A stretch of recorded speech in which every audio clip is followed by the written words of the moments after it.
So, Tánaiste, Ambassador Cronin, Governor Healey, Stephen Kennedy Smith, Dearbhail and McDonald, ladies and gentlemen, we're delighted to welcome you here to EPIC, the Irish Immigration Museum, for today's event, partnered with the John F. Kennedy Presidential Library and Museum.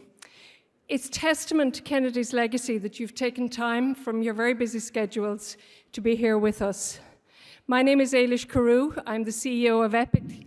Our panel will be introduced shortly by Rachel Floor, Executive Director of the JFK Library Foundation. I want to extend a particular welcome to the supporters of the JFK Library who are in the audience. I know many of you have traveled a great distance to be part of this week's celebration. We also have in the audience 5 of the cadets from the 37th class who formed a Guard of Honor at the funeral of JFK. Their picture and story is in the exhibition, and I'm sure they'll be delighted, here they are, gentlemen, to chat with you later.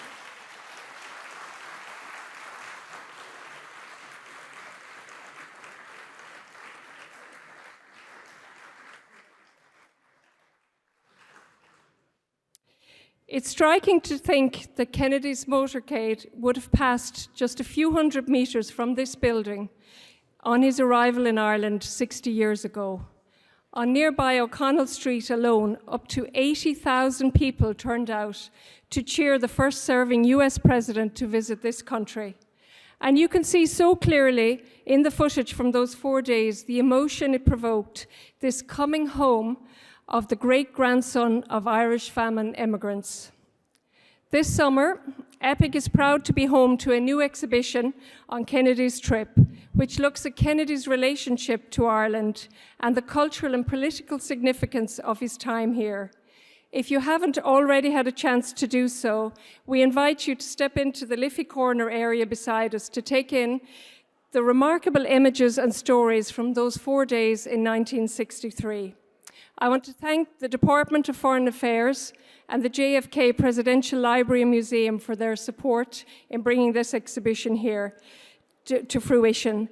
The exhibition was researched and written by Dr. Catherine Healey, historian in residence at EPIC. Both Catherine and Nathan Mannion, EPIC's head of exhibition and content, will be standing by later and delighted to answer any questions. Our founder, Neville Isdell, himself an Irish immigrant, said, "You can leave Ireland, but Ireland never leaves you." We would like to invite you to visit EPIC and discover for yourself the impact the Irish have had on the world, including the stories of the 23 US presidents of Irish descent in the Leading Change Gallery. EPIC, for those of you who don't know, is located in the vaults underneath where we're standing here. If you can't make it today, please feel free to return over the weekend. To gain access, just simply say you were part of this event today or share your invitation. It was a momentous occasion for Ireland and of course a pivotal moment in Irish-US relations too. I'm delighted now to hand over to Rachel Floor to introduce today's discussion. Thank you.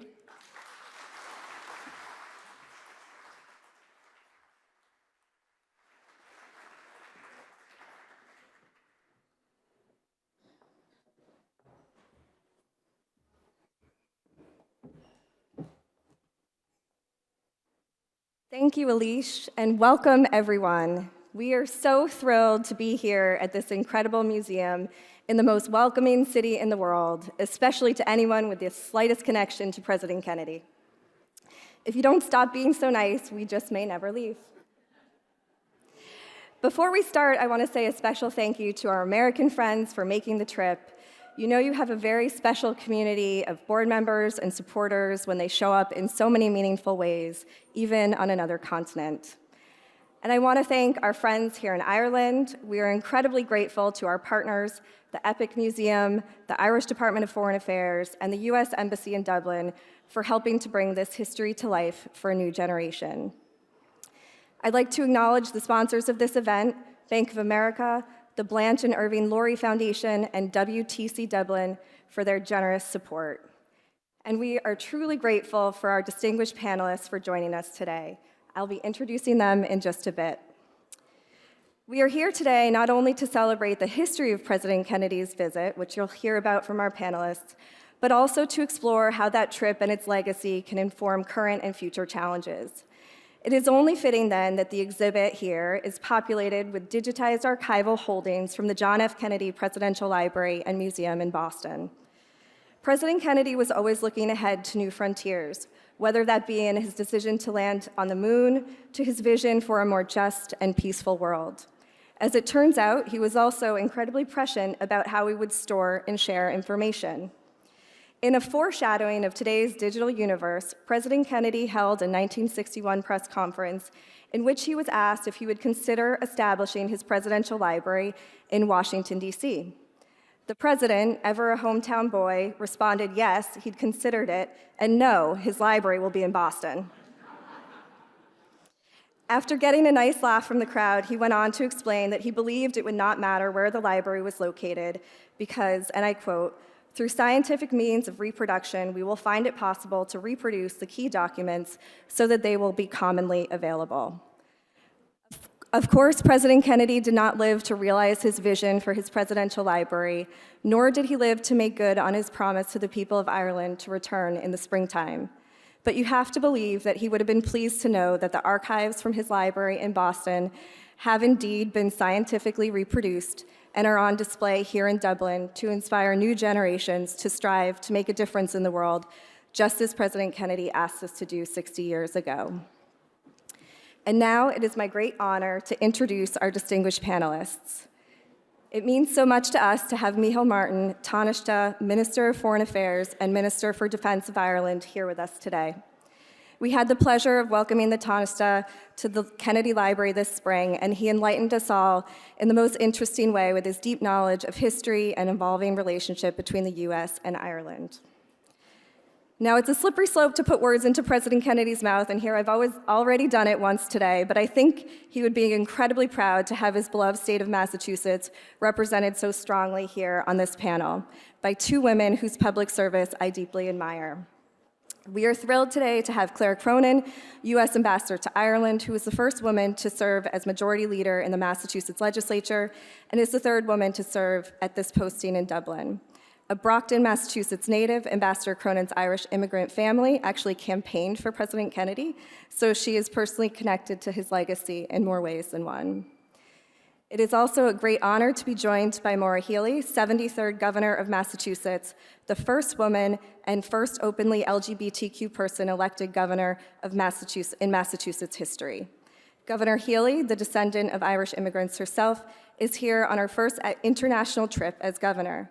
In addition to making our JFK 60 celebration so special, the governor also addressed the Irish Senate earlier this week on the 30th anniversary of the decriminalization of homosexuality in Ireland. We owe a deep gratitude to Stephen Kennedy Smith, who serves on the JFK Library Foundation's board and is an entrepreneur, author, and philanthropist. He is the son of President Kennedy's sister, Jean Kennedy Smith, who accompanied President Kennedy to Ireland in 1963. She later served as U.S. Ambassador to Ireland and played an instrumental role in the Northern Ireland peace process and the Good Friday Agreement. Stephen's presence here is a tribute to his family's legacy of service. And lastly, it is a great pleasure to introduce our moderator, Dearbhail McDonald, an award-winning journalist, author, and broadcaster. We're so grateful to have her skillful hand at the wheel today. And now please join me in welcoming our special guests.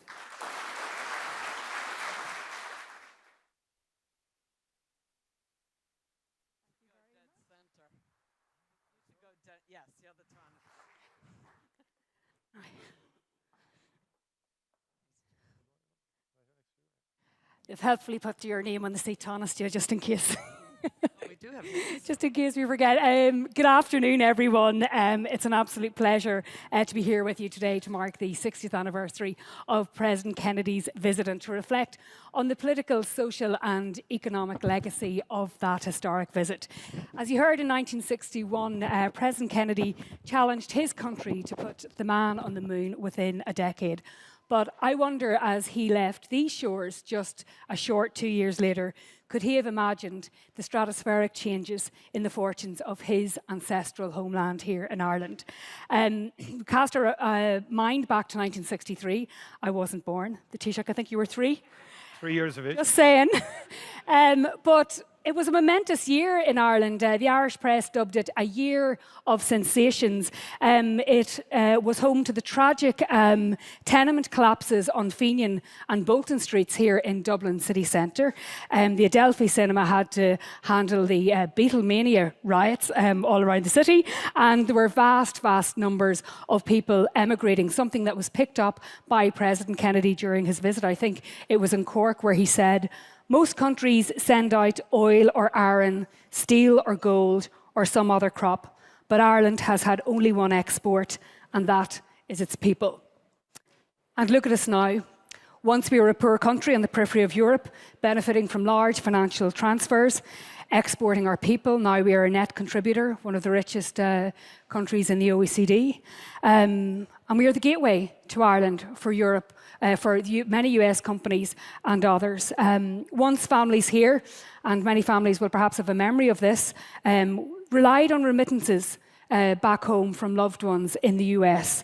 And now it's a two-way street with record trade and economic values. Ireland is now home to more than 900 US companies, which indirectly employs something like 370,000 people. And it is a two-way street because we also have over 650 companies, I think at the last check, Cham might correct me, employing over 100,000 people across all 50 US states. So it's been a bit of a moonshot for us. It's a very, very different Ireland to when President Kennedy visited. Before I go to the panel, just let's look at his itinerary on the day. 60 years ago today, President Kennedy was 3 days into his visit to Ireland. He had a packed itinerary that started, of course it did, with a helicopter trip to Cork, where he was welcomed by Congo veterans at Collins Barracks and given the freedom of the city at a reception in Cork City Hall. Then it was back to Dublin, where he laid a wreath at Arbor Hill here in the afternoon on the grave of the executed leaders of the 1916 Rising. Next he went to Leinster House, becoming the first foreign leader to address the houses of the Oireachtas, and obviously, Governor, you'll have some echoes of that. He presented an Irish Brigade flag from the American Civil War to the Irish people before going on to give his address. Finally, it was a long day at St Patrick's Hall in Dublin Castle. He received not one, but 2 honorary degrees and the freedom of the city. So it was quite a momentous day and a momentous year. Tánaiste, I'm going to start with you. You were 3, so I don't know if you have any actual memory of the President coming to your native county, but do you remember it? You grew up in a very political household. Do you remember it being a big, big topic of conversation? Was it a landmark moment in Cork and further afield? No question. I mean, for our childhood years, the Kennedy visit was talked about. Not just a visit, but then what the tragedy that happened subsequently, the assassination. The 60s were a good decade in Ireland in the sense that it marked a very significant historic demarcation line between, if you like, the 30s, 40s, 50s and the 60s. You mentioned the Beatles. President Kennedy comes to Ireland, almost saying the Irish globally have arrived, because here is a person of genuine Irish descent getting to the very top of the United States, president of the US. And in many ways, it was almost an affirmation of what the Irish can do, what we're capable of. So almost a vote of confidence in our capacity and in our potential and in our sovereignty.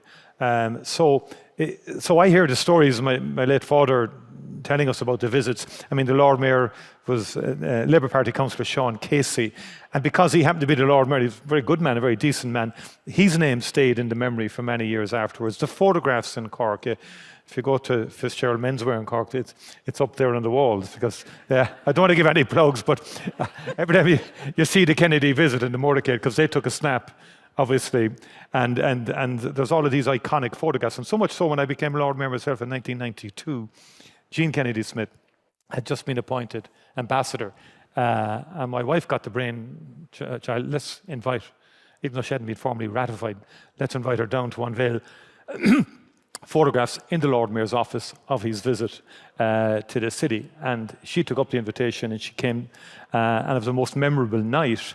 And what struck me was the crowds who had gathered outside so many decades later and saying to myself, God, the Kennedys still have the touch, this kind of connection, this sense, this aura that people want to touch, people want to be connected to. And so and then, you know, Kennedy Park in Cork is called after where the helicopter landed on the way down to Páirc Uí Chaoimh. And so it's dotted all over the sort of memories of that visit. You're really telling us as your wife is the brainchild and she jumped on that opportunity. Let's move to Stephen. Up for the occasion, a good idea, yeah. Secret behind every man's success, let it be known. Stephen, the trip was deeply personal and profound for President Kennedy. He said at one point, this is not the land of my birth, but it is the land for which I hold the greatest affection. Can you maybe elaborate on that for us and on what you think it meant for him, but also for your family, and several of whom are here today? Sure. So, when I was young, we used to go to my grandmother's house. My grandmother always wanted to teach you something. So she would drill you on mathematics, she would ask you questions about history, and then she would tell you stories. And she would talk to us about Parnell, and she would talk to us about President de Valera and Michael Collins. And I think my mother actually got to be in the movie about Michael Collins with Liam Neeson, which was maybe the high point of her life. But, I remember I can recite the entire poem of Come Gather Around Me Parnellites because I learned it from my grandmother. So, we grew up talking about Irish history. And it meant a lot to our family and still does mean a lot, of course. And then my great-grandfather, Honey Fitz, was, he was from every county in Ireland, wherever he went politically. He was from that county. So we learned how to do Irish politics as well. We have an innate capacity to do that, Stephen. Governor, yesterday you spoke at Leinster House, just as President Kennedy did 60 years ago. He was the first foreign leader to address the House of the Oireachtas. This is your first overseas trip. How was that for you, addressing the Seanad yesterday? Well, it was incredibly moving to me, really, really poignant, and I was lucky. I had some cousins come in from different parts of Ireland. They came in, and I had a chance to be with them. And, I just to be part of this chamber and have the opportunity to speak there, to think about the anniversary, to think about the fact that President Kennedy spoke there. Also thinking about the current context that we're in. And, President Kennedy spoke about freedom and making the case for democracy and freedom in what was the time of Cold War and threats of totalitarianism and the like. We're still confronted with some of that, and that's indeed some of what I addressed yesterday, making the case for freedom and democracy. And I think that's something that the Irish and America have always had as a shared value and commitment. But it was incredibly moving, and people were so warm and gracious, and I enjoyed a lovely dinner after. Yeah, it's superb. Ambassador, I want to bring you back to, because you recently oversaw the presidential visit to Ireland of President Biden, and my thanks to Dave McCullough, RT, for this description of the 1963 visit at the Arsenal of President Kennedy. He said, as security staff tried to clear a way for two presidents, eager guests mobbed them, desperate to shake Kennedy's hand. The women were the worst, according to newspaper reports. In the crush, guests fell over the upturned chairs, high heels sank into the soggy grass, and extravagant party hats were crushed. It was not just the female guests who had their outfits ruined. A bishop had his cape ripped and was almost dragged to the ground by the stampede. Well done on having a more ruly visit by President Biden. What were the highlights of that visit for you personally, the recent visit by President Biden? Sure, for me, the highlights were, I still, when I think of the trip, still can't get the smile off my face because it was like truly, truly wonderful to see a president come here who, really embraced his Irish heritage in a way, although many U.S. presidents have claimed Irish heritage, there are really two that really Irish, and that would be President Kennedy and President Biden. Don't tell them at Obama Plaza. Yeah. Just don't tell them. Yeah. But President Biden, he loves all things Irish, whether it's the culture, the history, the poetry. So to see him here in his element was just really wonderful. Of course, I've just learned a new fact. the Tánaiste and I are the same age, exactly. So I was 3 years old when President Kennedy was here, so I don't remember that visit. But I think the two visits, from what I can gather in footage I've seen, there was just a vast amount of excitement. The day President Biden arrived in Dublin, we had a plan to helicopter to County Louth. Unfortunately, the weather didn't cooperate, and so we had to pivot and have a motorcade all the way from Dublin Airport. And it was the most fascinating thing I've ever seen. Every overpass from Dublin to County Louth had people standing on the overpass.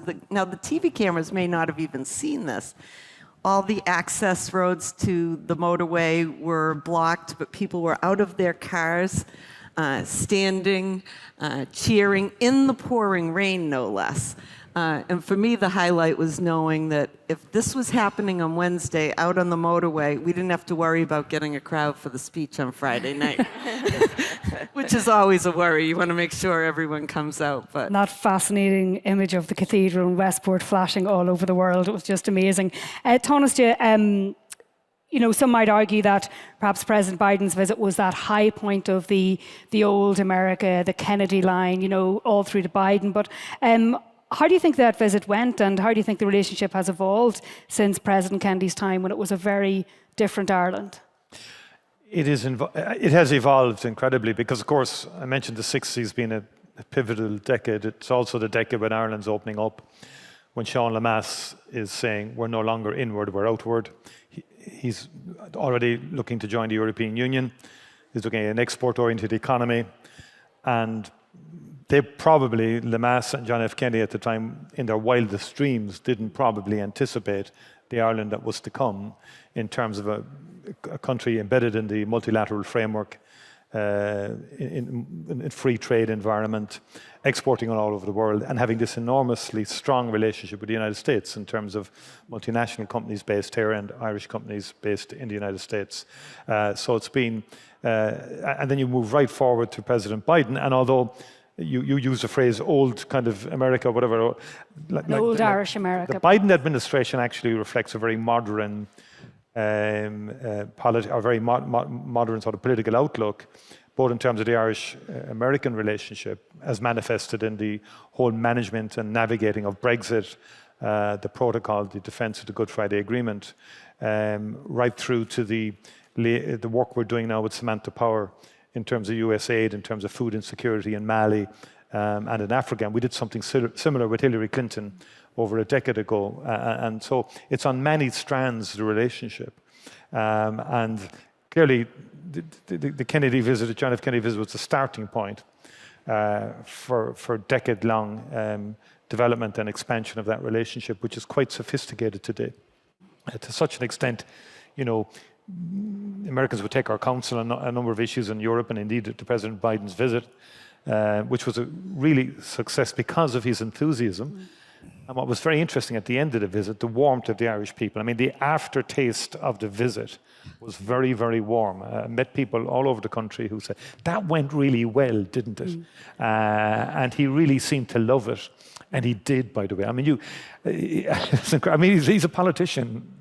State the obvious, but he's a real retail politician. The minute he meets people, I know it myself, I know what it's about. Some politicians are not as comfortable in crowds. You know, Joe Biden gets more energy from crowds. It was actually Enda Kenny said it to me, you know, this guy feeds on the crowds. And to be a minder, he's minder around the place is a nightmare. Because we're up in Dundalk and we're going through the bar there and there's people everywhere and they just can't pull him out. And I love that part of it. And of course, he's a great storyteller, great with the anecdote, and a great sense of humor. But at a serious level, you know, he's navigating a major war in Ukraine, and we're very, very fortunate that we have somebody who has of his experience and wisdom that understands the demarcation line between trying to navigate that, manage that, and support Ukraine without ensuring that we have a nuclear conflagration. And that's a very, very challenging and difficult line to walk, and I think he's walking it very skillfully for the benefit of all of us in the world. And so I have full confidence in his capacity. Stephen, whatever navigating war, your mum, as ambassador to Ireland, played a critical role in helping to navigate peace. And here we are, 25 years after the Good Friday Agreement. What are your memories of her time and her commitment during that period? Well, I was saying this morning that I remember she paid a visit to Washington after she had been in Phoenix Park for a while, and I asked her how her visit went, and she said she couldn't wait to get back to Ireland because after trying to deal with the U.S. State Department, working with the Irish government was a piece of cake. So Right. so she really enjoyed her time here, you know, and obviously she was on the visit with President Kennedy. She was 35 years old, came back 30 years later as ambassador, so that was a dream come true for her. And then to be in a situation where Ireland, you know, was the rising tiger of Europe, and to be able to make a contribution to the peace process as well, you know, was really a great honor for her. Yeah. And I have Seamus Heaney's poem on my wall, signed by her and Seamus Heaney and Bill Clinton on the day of the Good Friday Agreement that she gave me. So it was meaningful. You might put it on loan to the museum. Just saying. Can I bring you Ambassador, because we have Joe Kennedy III, President Kennedy's great nephew, was recently appointed as special envoy to Northern Ireland because, of course, of the many corners which the Good Friday Belfast Agreement thought around. Britain leaving the European Union wasn't one of them, possibly. But what does that mean for the Biden administration? What's the significance of that, and what do you hope to see will come out of that? Because he's also talking about the economic advantages for Northern Ireland as well as peace. Sure. Well, I can say when the news first broke that Joe Kennedy was going to be appointed as special envoy to Northern Ireland, we cheered in the embassy. I was particularly happy because I had had the great fortune as an elected official in Massachusetts to share a district with Joe Kennedy. So he wasn't just a colleague that we worked together in the district, but we were friends as well. And I knew the work ethic he would bring to this, the passion he would bring to this. Certainly the Kennedy name is worth something that is an intangible almost, but it's a name that is associated with hard work, trust, passion, service. So I knew he would be great. And Joe is just really, he's one of the smartest people I know. And the thought of him coming to Northern Ireland and being able to bring his depth of knowledge surrounding all things on the economic front, of which he's, quite skilled and has great expertise, I knew would be very successful for the North. And in doing so, it would be successful for the whole island of Ireland as well. So it was a very good appointment. Can I speak to you, Governor, just about, I just outlined it very, very briefly, but the scale of the trade and investment across the Atlantic now, we're no longer with the hand out. It's actually, participating fully. And when you're looking at the Irish companies that are in the US and vice versa, some of them for many years, over 30 years, what have you've been out and about a lot on that this week. So what have you been picking up in terms of that relationship, the economic one? Well, Ireland is flourishing. I mean, it is amazing. And I've had an opportunity this week, along with many members of my administration, our team, to meet with leaders in industry, whether it's life sciences, technology, healthcare, to this morning, climate tech, and folks who are working on matters of resilience. Meet also with your wonderful universities. And I think this is something special and unique in the relationship between Ireland and Massachusetts specifically, because in Massachusetts we have a similar ecosystem where we have industry working alongside our colleges and universities, working alongside research and private investment, and working in very similar areas. And I think that's why you've seen, $27 billion alone last year in trade between Massachusetts and Ireland. And it's not just the fact that 1 in 5, maybe 1 in 4 of us in Massachusetts claim Irish heritage. It's which is true. We're also just really tied by this shared, I think, ecosystem, and very simpatico. And that's what we're part of sort of developing and nurturing this week. But the focus in Ireland on education, apprenticeship, workforce, this has been an incredibly successful formula. It's one that we're looking to also do in Massachusetts and learn from here. And I hope to just find ways to continue to further economic trade and partnership, of course, between the United States and Ireland. But I'm most interested in Massachusetts. And part of also that is something that I had a chance to speak to yesterday.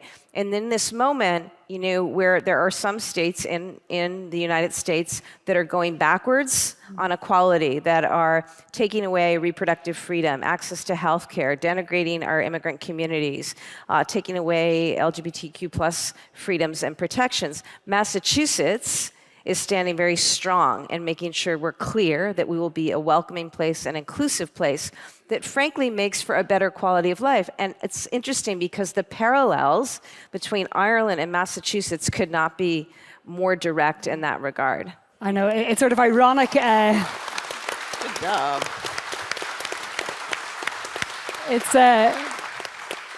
It's somewhat ironic that Roe v. Wade was one of the factors that galvanised the 1983 referendum, and here we are many years later, and who could have known the opposite would be the case. Taoiseach, I don't know if the plural of surplus is surplus. It's a bit like attorneys general, but surpluses aside and people saying, we can't bank on that multinational investment forever, how strong do you think the economic and trade investment relationship is? Do you have worry about any flight? It's been enduring, and it was very interesting during COVID and in the aftermath of COVID. I would have visited companies like Boston Scientific and Galway, Intel and others. And first of all, the way we managed production during COVID, the guys in Boston Scientific and Medtronic said to me that we never lost a day's production during COVID. So Ireland is seen as a very, very reliable partner that delivers. But also increasingly the value added from an R&D perspective as well. So you have to retain your competitiveness. And in that context, being a member of the European Union is critical because it's access to the entire talent pool of the European Union. And that gives the multinationals confidence that in the search for talent, they can get talent. And that we have a system here that facilitates people to come into the country to work, as well as developing our own indigenous talent through investment in education and in fourth level research. But the growth has been quite significant over the last 4 years in foreign direct investment and in the expansion of existing firms and the growth of new firms. But I think parallel with that, we have to continue to grow the indigenous space. And it's not an either or. Many ex-executives of multinationals become the founders of Irish-owned companies. So sometimes I get impatient with this either or. Boston or Berlin? No, not that either or. It's whether it's multinationals or Irish-owned. It's much more synergistic than that. And there's some great companies now that have been formed by people who worked in multinationals maybe 10 or 15 years ago, took their experiences and their knowledge and set up Irish companies who are now exporting. And we have to keep that dynamic going. And very often, many companies who supply into the multinationals expand and develop here in Ireland because of the fact that they've they've developed their own skills and precision and expertise through supplying into people like Intel. There's a company from Offaly who were the first in the world to do for Intel precast. The clean rooms, for example. Only sites in the world is in Kildare. The name will come to me now again from Offaly, and someone helped me out there in the audience in terms of that company. But I mean, the point is, they're a world-leading company now. They've honed their skills and expertise through supplying companies like Intel, and the same in the pharmaceutical area. Like you take Eli Lilly now, have a complete solar farm. They turned a dairy farm that was a buffer around their plant in Kinsale into a solar farm, largest in Ireland. Waterford company, Eno Power, did the technology there. Same for PepsiCo. 25% of PepsiCo's energy is now delivered through solar panels, largest rooftop solar panel in Ireland. Again, a Waterford company giving them the technology to do it. So you get my point. That Waterford company will go on and do it elsewhere all over the world. And so that's a fantastic relationship. So I see it as enduring, particularly in the life sciences, which we're very close to Massachusetts and a strong relationship. And in technology, the digital will moderate for a time, but it's still very large footprint. But it's all down to talent and being open to talent. And that migration experience in the last 30 years in Ireland is truly the game changer. And what really has to happen from a policy perspective, we cannot lose that sense of an open Ireland. And we have to be very mindful of, don't want to get too political, but voices from the far right saying Ireland's full and all of that. That would be lethal for Ireland's future. It's that sense of openness that people can come here, realize their potential with their skills, add value to our economy and to our society. That's the game changer. I see it. I think, and the European Union is part of that. People outside the European Union coming in to work here. That's a key differentiator, because anyone I meet in the multinational, sorry for going, but anyone I meet, it's talent, availability of talent. Can we secure talent? And we have our challenges with housing and other areas to make sure that we can, when people come, they can have a quality of life. Stephen, politically, socially, economically, so much has changed since your mum first came over when she was only 35 years of age. What do you think she would have made of the transformation and perhaps surveying the museum exhibition as it is now? It's when I was looking back at President Kennedy's speech, he predicted that Ireland would be a maker and shaper of global peace. He predicted that Ireland would have an impact on the entire world, and it has. And so I think, I hate to say it, but I don't think our family would have been surprised at what Ireland was capable of. But I once went to Israel and I met Shimon Peres, and he said, we had a dream, and now the reality is bigger than the dream in Israel. And I think that's the case in Ireland as well. And when I look at Ireland today, I see that a lot that the American can learn from Ireland in terms of police reform, in terms of skillful management of immigration policy, while maintaining a culture that has coherence, in terms of economic policies that are open and smart. And so I think, we're all really looking forward to what is to come between our countries and what is to come for Ireland. I think Ireland is now an intellectual thought leader in the world in terms of the policies that it's implementing. It has ranked choice voting. It has independent determination of districts of voting, which we don't have in the United States. So there's a lot we can learn from Ireland. Yeah. And I just want to say thank you to everyone on this panel for being here.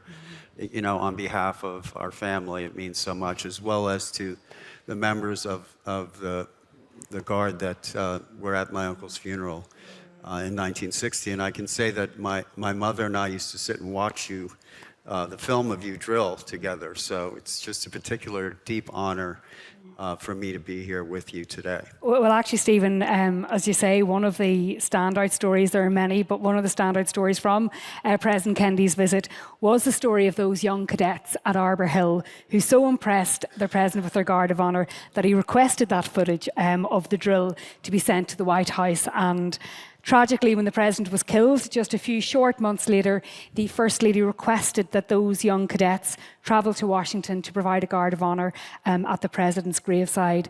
And as you heard, we are so fortunate today and honoured indeed to be joined by some of those soldiers. So please, once again, I want to give a warm welcome to retired Colonel William Knott, Colonel Brian O'Reilly, Lieutenant Colonel Michael McGrath and Commandant Leo Quinlan. Gentlemen, you're all so welcome.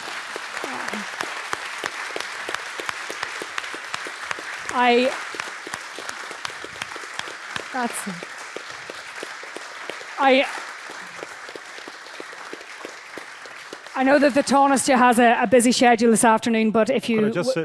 I was actually going to invite actually Colonel Knott, maybe just on behalf of your colleagues, perhaps maybe just to reflect on that time just briefly, and we will get you to your next appointment. But Colonel, thank you very, very much, and thank you for your service. Can you maybe just, first of all, describe what it was like being on duty at Dearbhail? Well, first of all, we're delighted to be here 60 years later, just to be alive, to be honest with you. we were fresh 18 and 19-year-olds, so if you do the maths, you know how ancient we are now. And what it was like at that stage, we had never been on a plane, we had no passports, we were training in the Curragh camp, which is not the most exciting place to be. And next thing we were told, you're on a plane tomorrow morning and you're going to do an honour guard at President Kennedy's funeral. So you can just imagine as young people how we felt. And so we flew with President de Valera to New York first and on to Washington. And we were very well received by the Old Guard, which is the unit that guards the Capitol, Washington, and where we stayed for 2 nights. And on the day, we were brought to the graveside early on, and we stood there for a number of hours. We could hear the muffled drums coming as the cortege crossed the Potomac on its way up to Arlington Cemetery. And when the cortege arrived, then we did our drill, which took about, I suppose, 3 to 4 minutes, not a long time. And we were delighted. One of my colleagues here, Leo Quinlan, said he could see Mrs. Kennedy, Jacqueline Kennedy, being very moved by the drill at the time, because she had been listening to her husband saying what a wonderful Guard of Honour that was in Arbour Hill, who I have to confess was our senior class. We were the subsequent successors, and we were the ones that travelled to Washington. But we were well received there. It was a huge honour. We were very conscious that we were representing our country. We were representing the Defence Forces in Ireland. Ireland was not a big name in the world then, and we were determined to do a good performance. And I think in the end we probably did that. Thank you. Thank you so much.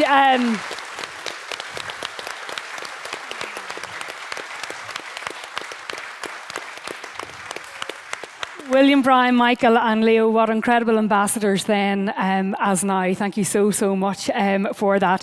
Just before I quickly just bring our panel to a close, I just wanted to get from each of you just some final reflections. You're hopping in to get the record connection. Just want to point out there's a Turner's Cross connection. I knew it. Same parish. And one of the first generation to go to Cloister Crease, my alma mater, and one of the first sort of icons, if you like, to come out of Crease Street, and great to meet Willie today. And in many ways, what President John F. Kennedy did and Jacqueline Kennedy did was to honour and really pay tribute to the high standards of the Defence Forces in terms of the Guard of Honour and so on, which is something they hold dear. And I suppose, Stephen, that's what it is about today. It's about the enduring quality of those connections.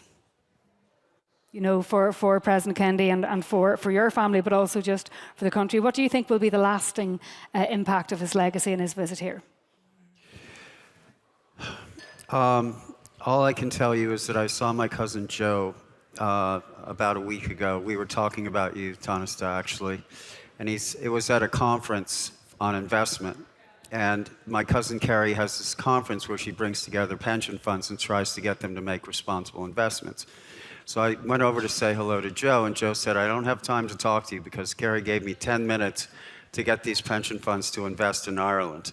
So that's one of the legacies, is I think that our family, you know, has continued to feel this incredible sense of connection, and I hope that goes on forever. Yeah, and for you, Governor, just even with your own personal connections like President Kennedy here to Ireland, what do you think that sense of the history of this? I was going to say you're about to stand in his shoes, but I don't think he would have worn nude pink.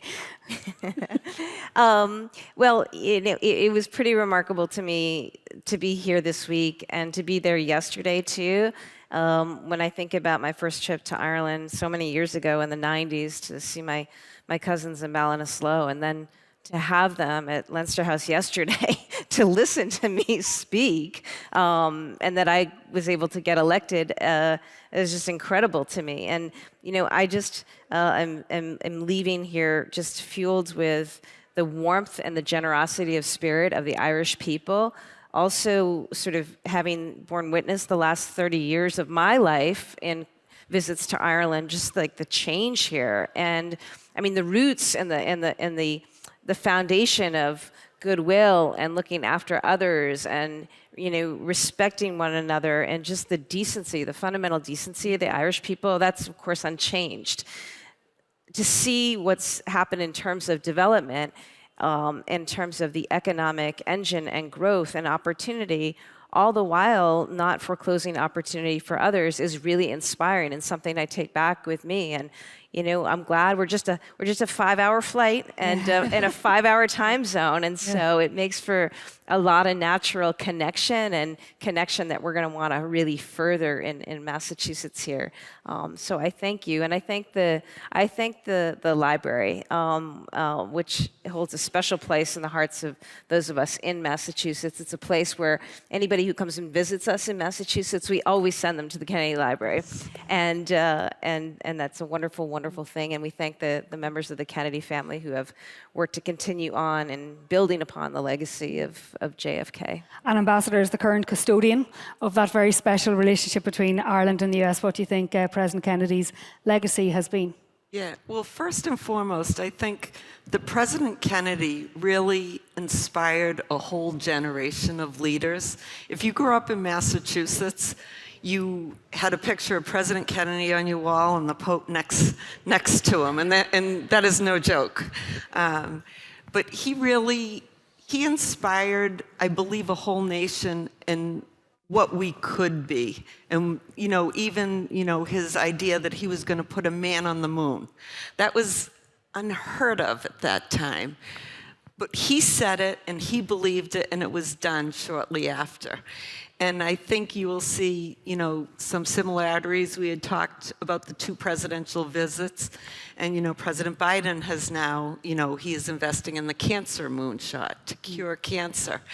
And I think all of this, the optimism that we have moving forward, all came back to the optimism that was generated by President Kennedy. But I would also like to say, I want to give a special thanks to the Kennedy Library, and Rachel Floor in particular, and the whole board who do so much to preserve his legacy, not just for my generations and my children's, but all of those to come. And you're doing the work that will keep his legacy alive for all of us. Tánaiste, can I just ask you one final question? Going back to President Kennedy's address at the Houses of the Oireachtas, he received rapturous applause when he proclaimed that Ireland pursues an independent course in foreign policy, but is not neutral between liberty and tyranny, and never will be. 60 years later, does that, at a time when we are discussing something like that, something similar? It up, I mean, does it sum it up? Do you think it was an accurate description of Ireland's policy then and now? And even as we become members of the European Union, we have the capacity within the European Union to strike an independent line on many, many issues, and militarily neutral, but not neutral in the political sense, and not neutral against tyranny. So therefore, our response to Ukraine is exactly that. That's tyranny. That's a violation of the UN Charter, what Russia is doing in Ukraine. And we said, no, that's not. We have to oppose that, and we've done everything we possibly can. Could I say that that speech? There's a number of legacies. I loved as a young person, and I would have listened to all of Kennedy's speeches.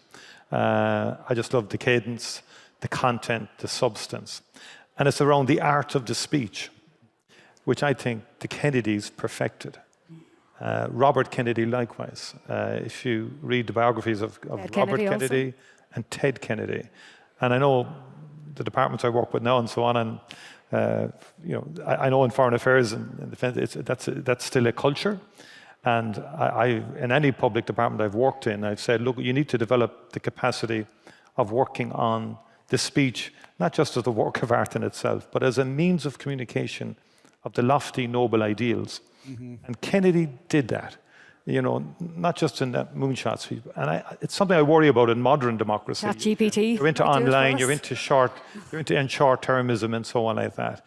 Like the good quality, substantive speech should matter in public discourse. John F. Kennedy left that powerful legacy. And we mentioned Ted Kennedy. We didn't give much mention today. Ted Kennedy founded the Friends of Ireland, worked with John Hume, a most remarkable legacy. Grew and built something that to this day we celebrate and work with the Friends for Ireland on the Hill. And so I just want to, that's my sense of the more enduring legacy to politics. And you'll be able to go and check out some of those speeches. Just as we wrap up the panel, please continue to network here. You can go and get to the vault to see the exhibit and even next door.